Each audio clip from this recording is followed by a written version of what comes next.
জিয়াউর রহমান বাংলাদেশের রাজনীতি, বাংলাদেশের স্বাধীনতা, বাংলাদেশের অর্থনৈতিক ক্ষেত্রে একটি জীবন্ত কিংবদন্তির মতো হয়ে উনি আছেন।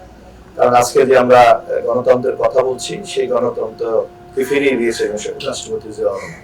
আপনারা জানেন যে মুক্তিযুদ্ধের মূল চেতনা ছিল গণতন্ত্র, মানুষের কথা বলার অধিকার, অর্থনৈতিক মুক্তি। কিন্তু আমরা দেখেছিলাম 1975 সালে একদলীয় বাকশালের মাধ্যমে মানুষের সেই অধিকার কেড়ে নিয়েছিল। কিন্তু শহীদ রাষ্ট্রপতি জিয়াউর রহমান যখন জনগণের ইচ্ছায় রাষ্ট্র ক্ষমতায় অধিষ্ঠিত হলেন, তখনই তো নিয়ে বহুদলীয় গণতন্ত্র ফিরিয়ে দিয়েছিলেন, যার ধারাবাহিকতা আজকে বাংলাদেশ বিশ্বের দরবারে একটি সম্মানজনক রাষ্ট্র হিসাবে ইতিমধ্যে মাথা উঁচু করে দাঁড়িয়েছে।